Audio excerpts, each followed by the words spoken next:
கடல் கன்னி அக்கா சூப்பராக இருந்துச்சு. அடுத்த பலூன் அக்காவுக்கு அடுத்து டப்பு கொடுக்க போகிறது கடல் கன்னி அக்கா தான்.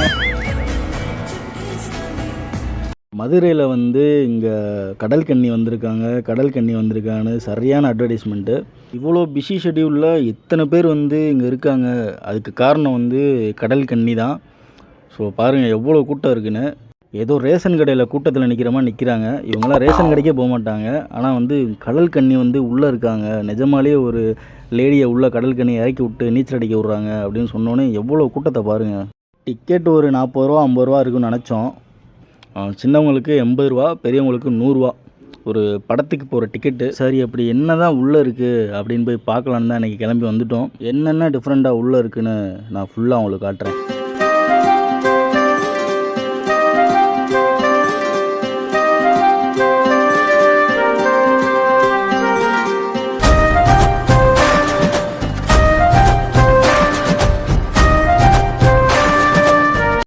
நிஜமாகவே நான் இப்படி இருக்குன்னு எதிர்பார்க்கல. சீரியஸாகவே நல்லா இருந்துச்சு. ஏகப்பட்ட ஃபிஷ்ஷு. நான் அதான் இப்போ தான் பார்க்குறேன் ஃபஸ்ட் டைம் இவ்வளோ ஃபிஷ்ஷு வந்து ஒரே இடத்துல. அது இல்லாமல் வெரைட்டியாக இருந்துச்சு. இந்த ஃபிஷ்லாம் பார்த்திங்கன்னா ஏதோ முதல்ல மாதிரி இருந்துச்சு.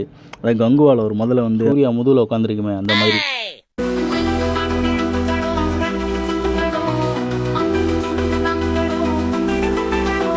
ஃபஸ்ட்டு என்ட்ரன்ஸில் வந்து 2 சைடுமே ஃபிஷ் வச்சுருந்தாங்க. இது அடுத்த என்ட்ரன்ஸ் மாதிரி வரும் யூட்டன் போட்டு. இங்கே வந்து நிஜமாகவே சூப்பராக இருந்துச்சு. அந்த ஃபீலே செம்மையாக இருந்துச்சு. அந்த ப்ளூ கலரில் அப்படியே தண்ணிக்குள்ளே இருக்கிற மாதிரி ஃபீல் கொடுத்துச்சு. இதெல்லாம் பார்க்க செலவு பண்ணி வெளிநாடுலாம் போக வேணாம். இங்கே இருக்க ஐயர் பங்களா போனால் போதும். என் கூட வந்து தம்பி ஒருத்தன் வந்திருந்தான். அவன் தான் அண்ணே கடல் கன்னி எங்கனேன்னு கேட்டே இருந்தான்.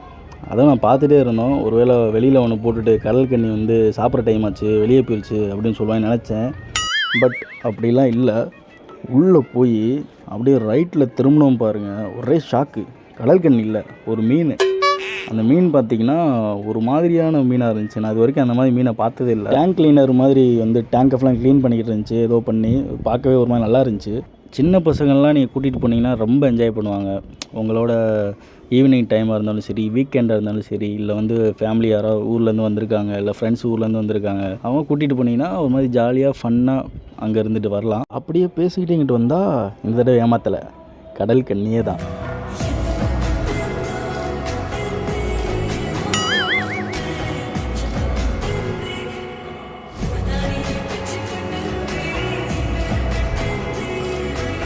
எதனே பார்த்துக்கிட்டு இருக்க?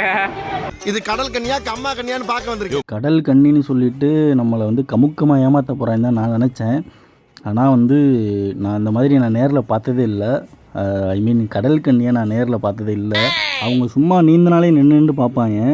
ஆனால் வந்து அவங்க வந்து நம்மளோட கான்வர்சேஷன் பில்ட் பண்ணுறாங்க.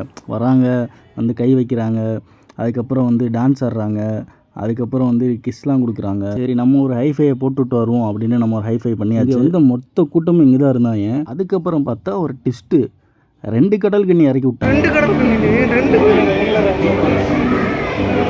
நம்ம பையன் வந்து 2 கடல் கன்னியை பார்த்தோன்னே ரொம்ப வந்து எக்ஸைட் ஆகிட்டான். ஆனால் 2 கடல் கண்ணினேன்னு கத்திக்கிட்டு இருந்தான். என்ன ரொம்ப அழகா இருக்காங்களா?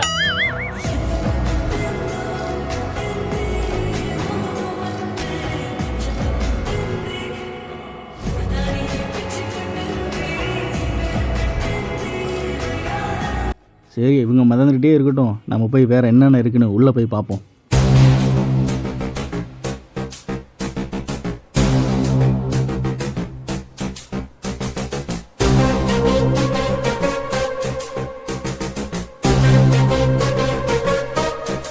எல்லா ஊர்லேயும் உள்ளே போனோன்னே ஒரு பையா இருக்கிற மாதிரி இந்த எக்ஸிபிஷன்லேயும் உள்ளே போனோன்னே ஒரு பையா இருந்தார். பஞ்சு மிட்டாய் சும்மா சுற்றி வேறு மாதிரி பஞ்சு மிட்டாய் போட்டுக்கிருந்தார். கண்டிப்பாக இந்த இடத்துக்கு வந்தால் நம்ம ஐயா பஞ்சு மிட்டாய் கடை பேரே பஞ்சு மிட்டாய் தான், வேறு டவுட்டே கிடையாது. வந்துங்க சாப்பிட்டு போயிருங்க. அதுக்கப்புறம் நம்ம வீரத்தை காட்ட வேண்டிய நேரம் வந்துடுச்சு. இந்த அம்பை கரெக்டாக அந்த சென்டரை குறிப்பார்த்து நான் அடிக்க போகிறேன்.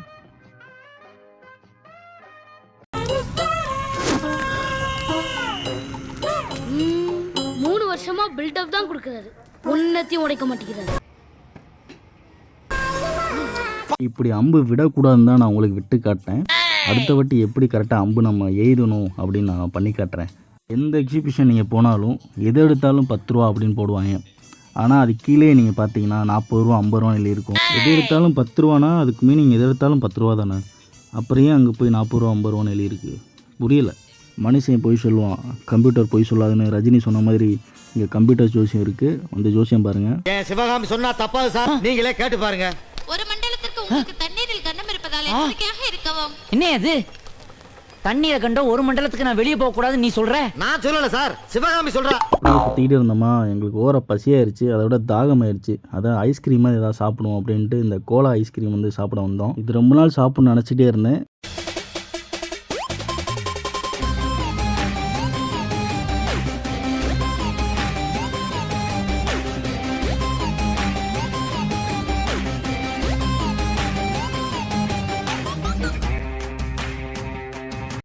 பார்க்கவே செம்ம டெம்டிங்காக இருந்துச்சு. டொமேட்டோ கொடுப்பாருன்னு பார்த்தா வேறு யார்கிட்டயும் கொடுத்துட்டாரு. நான் ரொம்ப நாள் நினச்சிட்டு இருந்தேன் இந்த கோலா ஐஸ்கிரீம் சாப்பிட்ணுன்னு. ஃபைனலி வந்து இங்கே வந்து தான் சாப்பிட்ருக்கேன். செம்ம டேஸ்ட்டாக இருந்துச்சு. 3 ஃப்ளேவர் போட்டிருந்தாங்க. தாகத்துக்கு குளுகுளுன்னு இருந்துச்சு. இதுவும் 50, அதுவும் 50. இது ஒருத்து, அதுவும் ஒருத்து. கிட்ட கட்டு. This is so colourful. வானவில் இல்லைடா, இது வானவில் மாதிரி இருக்கு, அழகாக இருக்கு. ஆனால் டிக்கெட்டில் பார்த்தீங்கன்னா எல்லாமே 10% வந்து டிஸ்கவுண்ட்டுன்னு போட்டிருந்தாங்க. ஆனால் அப்படி ஒரு விஷயம் நடக்கவே இல்லை. எது கொடுத்தாலும் அதே ரேட்டுக்கு தான் கொடுத்தாங்க. டிக்கெட்டில் அப்படி போட்டிருந்துச்சு. நீங்கள் போனால் கேட்டு வாங்குங்க. கடல் கன்னி அக்கா சூப்பராக இருந்துச்சு. அடுத்த பலூன் அக்காவுக்கு அடுத்து டப்பு கொடுக்க போகிறது கடல் கன்னி அக்கா தான்.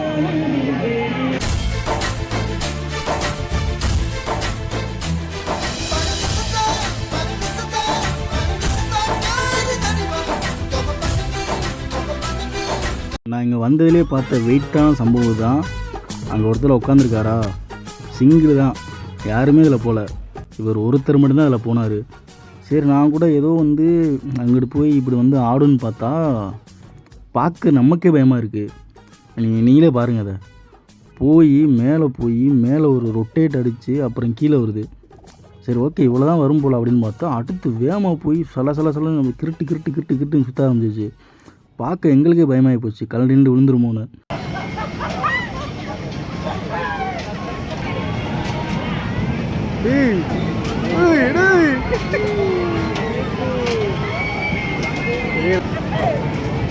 ஸ்பீடாக போடுறாங்க.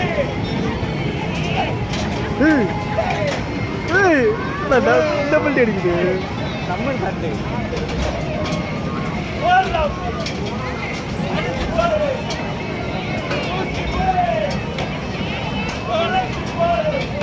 அப்புறம் தம்பி அண்ணே வாங்கினே பேய் வீட்டுக்கு போகணுன்னு கூப்பிட்டான். பேய் வீட்டுக்கு போனால் நான் க்ளோஸ் ஆகி அப்புறம் நானே பேயாக தானே வீட்டுக்கு போகணுன்னு சொல்லி அவனை கூப்பிட்டு வந்துட்டேன். இது ஏதோ வந்து இனிமேல் தான் வந்து ஸ்டார்ட் பண்ண போகிறாங்கன்னு நினச்சிக்கிட்டு இருப்பீங்க. ஆனால் அதுதான் தப்பு. மேலே பார்த்தா ஒரு 10 பேர் அந்தரத்தில் பறந்துகிட்ருக்காங்க.